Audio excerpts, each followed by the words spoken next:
नमस्कार दोस्तों, एक बहुत बड़ी डेवलपमेंट हुई है। इंडिया ने नेवी के एक मेजर प्रोजेक्ट से तुर्की को बाहर का रास्ता दिखा दिया है, जो कि अप्रोक्सीमेटली $2 बिलियन का कॉन्ट्रैक्ट था and now terminated by HSL, Hindustan shipyard limited. यहाँ पे न्यूज आप देख पाओगे, Hindustan shipyard terminates contract with Turkish firms in navy's project, Turkey out from mega Indian navy contract. अब कोई भी रोल तुर्किश फर्म्स का इंडियन नेवी के इस mega fleet support ship project में नहीं रहने वाला है। हिंदुस्तान शिपयार्ड लिमिटेड ने बताया कि वो अकेले ही इस पूरे प्रोजेक्ट को कैरी आउट करना चाहते हैं। Turkish firms will no longer play any role in construction of the Indian navy's fleet support ships. अभी फ्लीट स्पोर्ट शिप्स क्या होती हैं, इंडियन नेवी के पास में कितनी है और कौन कौन सी क्लास है, इनका फंक्शन क्या है, इसके अलावा ये जो प्रोजेक्ट है इसकी टाइमलाइन क्या है, कौन से बड़े कारण रहे कि तुर्किश फर्म्स को लात मार के इस पूरे प्रोजेक्ट से बाहर करना पड़ा, इस सब के ऊपर डिटेल से चर्चा करेंगे। तो सबसे पहले टाइमलाइन ऑफ द प्रोजेक्ट। 2014 में इंडियन नेवी एक प्रोजेक्ट लेके आती है जिसके तहत 5 नए फ्लीट स्पोर्ट शिप्स बनाए जाने थे और जो एग्जिस्टिंग फ्लीट है उसको अपग्रेड करना था। इसके लिए हिंदुस्तान शिपयार्ड लिमिटेड को कॉन्ट्रैक्ट दिया जाता है और हिंदुस्तान शिपयार्ड लिमिटेड ने हुंडई हैवी इंडस्ट्रीज के साथ मिलकर प्लान तैयार किया।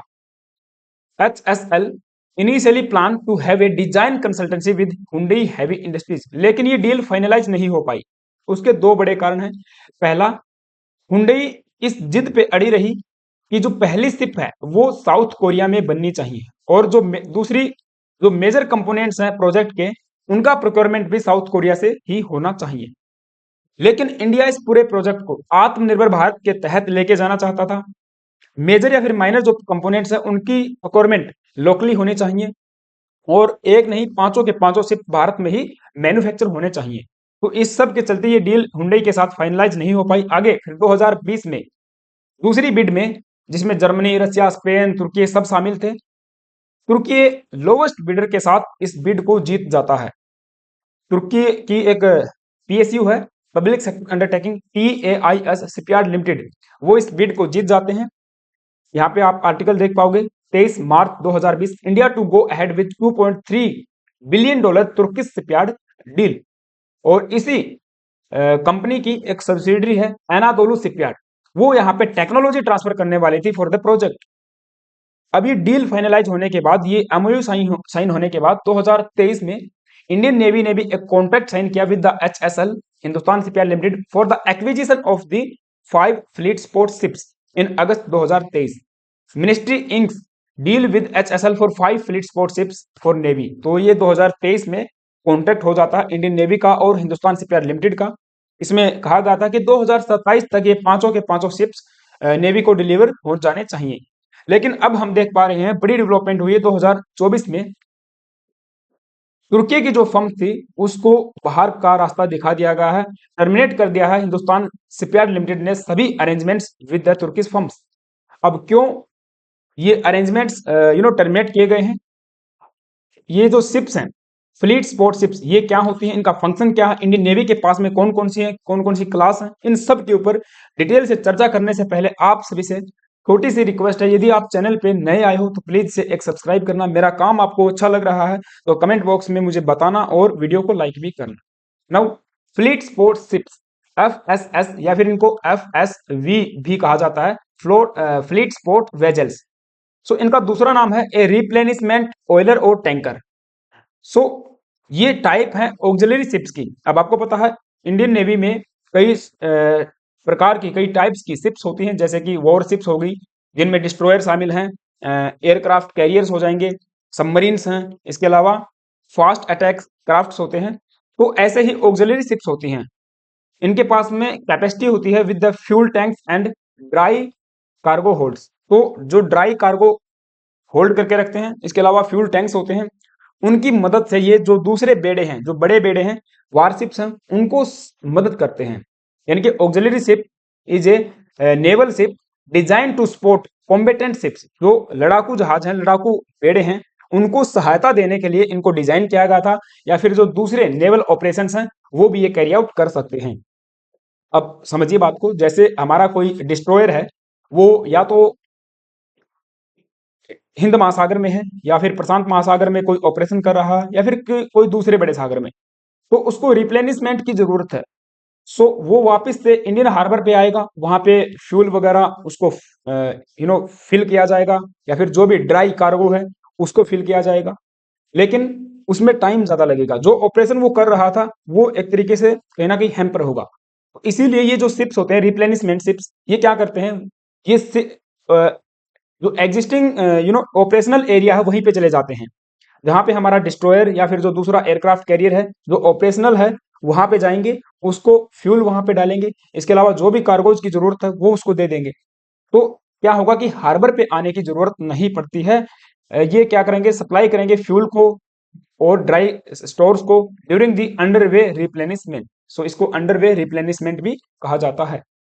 और ये जो ऑक्सिलरी शिप्स होती हैं, ये प्राइमरी रूप से देखोगे तो कॉम्बेटेंट वेजल्स नहीं होती हैं, लेकिन हाँ, लिमिटेड कॉम्बेटेंट कैपेसिटी इनके पास में होती है, usually for the purpose of self defence. क्योंकि देखिए, दूसरे दुश्मन देश का जो जहाज है या फिर जो बेड़ा है वो कहीं ना कहीं हमला ना कर दे, तो सेल्फ डिफेंस के लिए लिमिटेड कॉम्बेटेंट कैपेसिटी इनके पास में होती है, जैसे कि मिसाइल वगैरह दाग सकते हैं। तो मेजर फंक्शन हमने क्या देखा, one of the most direct ways that auxiliary ships support the fleet is by providing underway replenishment, जिसको रिप्लेनिशमेंट एट सी भी कहा जाता है, to the major fleet units. जो मेजर बेड़ा है हमारा उसको सहायता प्रदान यहाँ पे की जाती है। यहाँ पे एक एयरक्राफ्ट कैरियर है और ये आप देख पाओगे रिप्लेनिशमेंट शिप्स हैं जो इसको यहाँ पे सहायता प्रदान करते हैं बीच समुद्र में। तो this allows the fleet to remain in the same location, जहां पे ऑपरेशनल जो एरिया है वहीं पे रहने की इजाजत देता है, which with the replenishment vessels bringing up fuel, ammunition, food and supplies from the shores to the fleet wherever it is operating। जहां कहीं भी हमारा जो बेड़ा है वहीं पे जाके उनको एम्यूनिशन है, फूड है, वाटर सप्लाई है या फिर फ्यूल है और भी दूसरा स्टोर है, वो वहां पे पहुंचा देते हैं। तो ये इनका मेन फंक्शन है। अब इंडियन नेवी के पास अगर हम बात करें तो सबसे पहले क्लास आती है कोमाद्रम फेदको क्लास, 1996। ये बेसिकली चार जहाज थे जो कि रसिया ने यानी कि सोवियत यूनियन ने बनाए थे उस टाइम पे। और एक तो यहाँ पे खरीदा गया इंडिया के पास, इंडिया ने, इंडियन नेवी ने, और दूसरा चाइना ने, तो यहाँ पे रसिया के पास में है। तो अभी भी ये इंडियन नेवी में ऑपरेशनल है। तो ये जो जहाज आप देख पा रहे हो ये है कोमाद्रम फेदको क्लास का आईएनएस ज्योति, जिसका कोड है A58। राइट, तो ये आईएनएस ज्योति अभी हमारे पास में है। फिर इसके बाद साल 2000 में आदित्य क्लास आती है, आदित्य क्लास ऑक्सिलरी शिप। इसमें क्या होता है, दो जहाजों को यहाँ पे बनाया जाता है, सॉरी एक जहाज इसमें आता है आदित्य क्लास में, आईएनएस आदित्य। और आईएनएस आदित्य एक मॉडिफाइड वर्जन था आईएनएस दीपक का। तो बेसिकली मैं आपको बता दूं, आईएनएस दीपक एक डिस्ट्रॉयर था। ये 1967 में कमीशन किया गया था इंडियन नेवी में, और ये डीकमीशन हो जाता है यानी कि रिटायर हो जाता है 1996 में। तो इस क्लास के दो शिप हमारे पास में थे, आईएनएस दीपक एंड आईएनएस शक्ति, A50 एंड A57। ये आईएनएस शक्ति की बात करें तो ये 1975 में कमीशन किया गया था और 2007 में इसको डीकमीशन कर दिया जाता है। तो आप समझिए ये है ओरिजिनल क्लास। ठीक है, क्योंकि आगे चलकर हम देखेंगे कि 2011 में इसी नाम से एक दूसरी क्लास तैयार की जाती है जिसमें रिप्लेनिशमेंट शिप्स को इंडक्ट किया जाता है। तो आदित्य क्लास की बात करें 2000 साल में आई थी और इसमें क्या रहेगा, आईएनएस दीपक रहेगा, ये आईएनएस आदित्य रहेगा।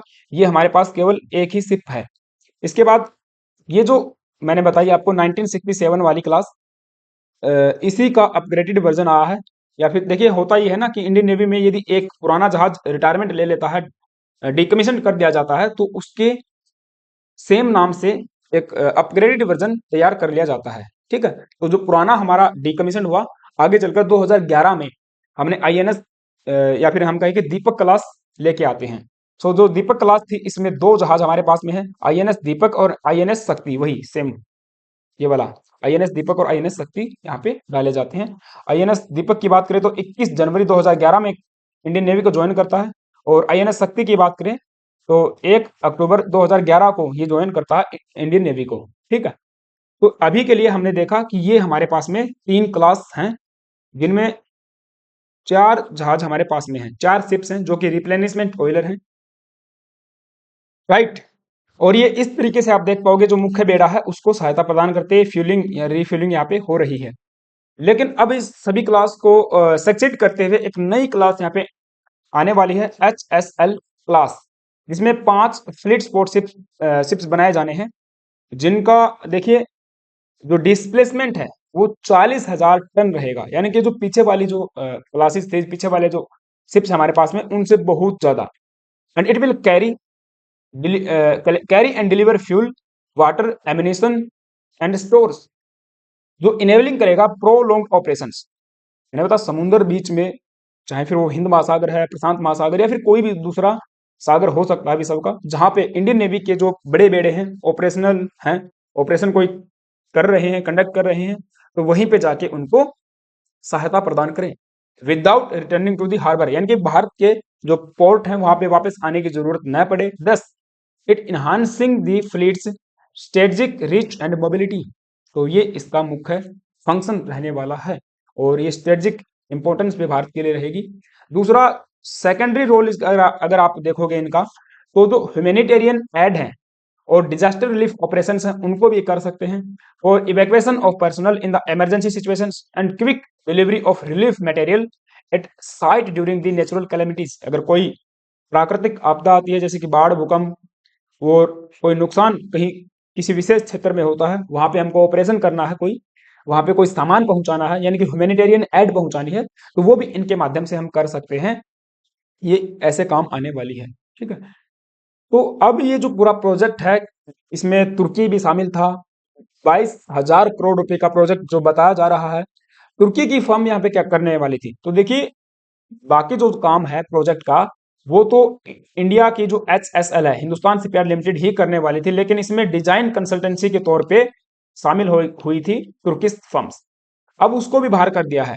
अब ये खबर कहां से आई, तो आपको बता दूं, तो अभी रिसेंटली 10 अप्रैल को स्टील कटिंग सेरेमनी हुई है पहली शिप की। अब ये स्टील कटिंग सेरेमनी कुछ इस टाइप का एक सेरेमनी होती है कि अब इस शिप का निर्माण कार्य शुरू हो चुका है। ठीक है, तो steel cut for navy's first fleet support ship at HSL in Visakhapatnam. तो विशाखापट्टनम में हिंदुस्तान शिपयार्ड लिमिटेड के ही हेडक्वार्टर्स में ये सेरेमनी देखने को केवल भारतीय लोग शामिल थे, शिपयार्ड लिमिटेड के लोग शामिल थे, लेकिन तुर्किश फर्म्स की तरफ से यहाँ पे कोई भी नहीं आया, क्योंकि ये डील जो है अब कैंसिल हो चुकी है।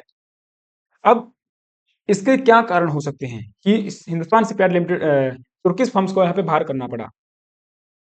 देखिए, ना तो इंडिया की तरफ से, ना गवर्नमेंट ऑफ इंडिया की तरफ से, इंडियन नेवी की तरफ से, या फिर तुर्किश फर्म्स की तरफ से कोई भी स्टेटमेंट अभी इसके ऊपर आया है। लेकिन हाँ, कुछ रीजन्स यहाँ पे हम डिस्कस कर सकते हैं, जैसे कि पहला, तुर्की का भारत विरोधी रुख। आपको पता है तुर्किश एक ऐसा देश है तुर्की, और उनके जो प्रेसिडेंट है एर्दोगन, हमेशा से ही भारत विरोधी बयान देते रहते हैं। कश्मीर का जो मुद्दा है वो अंतर्राष्ट्रीय मंचों पर हमेशा उठाते रहे हैं, पाकिस्तान के एक तरीके से प्रेमी बताए जाते हैं। तो यहाँ पे आप देख पाओगे Turkish president Recep Tayyip Erdogan ने raises Kashmir issue during UNGA address, और ये पहली बार नहीं है, हमेशा हम देखते आए हैं कि कोई भी अंतर्राष्ट्रीय मंच है, बड़ा मंच है, वहां पे कोई भी मौका तुर्किश प्रेसिडेंट नहीं छोड़ते कि कश्मीर इशू को न उठाया जाए। तो इनका एक भारत विरोधी रुख, भारत विरोधी एजेंडा, एंटी इंडिया एजेंडा हमेशा से ही रहा है। तो ये एक बड़ा कारण हो सकता है कि इंडिया ऐसे देश को क्यों एक बड़े प्रोजेक्ट में शामिल करें। इसके अलावा इंडिया, ईरान एंड आर्मेनिया का एक ग्रुप बना है अगेंस्ट, या फिर to balance the Pakistan, Azerbaijan and Turkey axis. अब देखिए, पाकिस्तान, अजरबैजान और तुर्की के साथ इंडिया के संबंध कुछ खास नहीं है। आपको पता है अजरबैजान के साथ में भी कुछ ऐसा ही चल रहा है, और तुर्की के साथ में भी। तो तीनों ने एक एक्सिस यहाँ पे का निर्माण किया कि काउंटर किया जाए ईरान को, आर्मेनिया को और इंडिया को। तो हमने भी एक एक्सिस तैयार कर लिया है। तो ये भी एक बड़ा कारण बताया जा रहा है। इसके अलावा the new era of Pakistan Turkey defence ties. अब आपको बता दूं, ये जो तुर्किश फर्म्स थी, जो PSU है तुर्की की, ये पाकिस्तान के लिए भी कई मेजर जो प्रोजेक्ट्स हैं उनमें शामिल रही है। पाकिस्तान को हथियार यहाँ पे भेजे जाते हैं, या फिर हथियार नहीं कहेंगे, जो शिपयार्ड में ये काम करती है, तो पाकिस्तानी जो नेवी है उसके लिए जो शिप्स हैं, या फिर जो डिजाइन कंसल्टेंसी है, वो यहाँ पे दी जाती है इसी तुर्किश फर्म्स के द्वारा। तो यहाँ पे एक खतरा ये भी था कि ये इंडिया में आएंगे, इनके जो इंजीनियर वगैरह हैं वो इंडिया में आएंगे, और वो हिंदुस्तान शिपयार्ड लिमिटेड में काम करेंगे, वो कहीं ना कहीं इस पूरे चीज को ऑब्जर्व करेंगे। ये तो ये देश की सुरक्षा जो है, और हमारी इंडियन नेवी की जो सीक्रेट्स हैं, उनके लिए भी कहीं ना कहीं खतरा, ये शामिल खतरा रहने वाला था। ठीक है, तो इसीलिए भी इसको डील को कैंसिल किया गया है। इसके अलावा Turkish drone arrive in Maldives may be used for patrolling Indian ocean. अब देखिए, तुर्की हमेशा ऐसे काम करता है कि जो इंडिया से संबंध खराब करके बैठा देश उसका ये साथ देने में लगे रहते हैं। अब मालदीव का हाल ही में हमने देखा क्या प्रकरण चला। तो मालदीव को भी इन्होंने ऐसे ड्रोन्स भेजे हैं जो कि इंडियन ओशन को पेट्रोलिंग कर सकते हैं। अब आप खुद समझ पा रहे हो कि इतने बड़े रीजन हैं, सिक्योरिटी कंसर्न्स को लेकर हमने ये डील को कैंसिल किया है, हम इतना कह सकते हैं। ठीक है, तो ये लेक्चर था। आई होप कि आपको चीजें समझ में आई होंगी। मेरा प्रयास अच्छा लगा है तो प्लीज से वीडियो को एक लाइक करना और चैनल को यार सब्सक्राइब करके जरूर जाना। Thank you guys, have a nice day.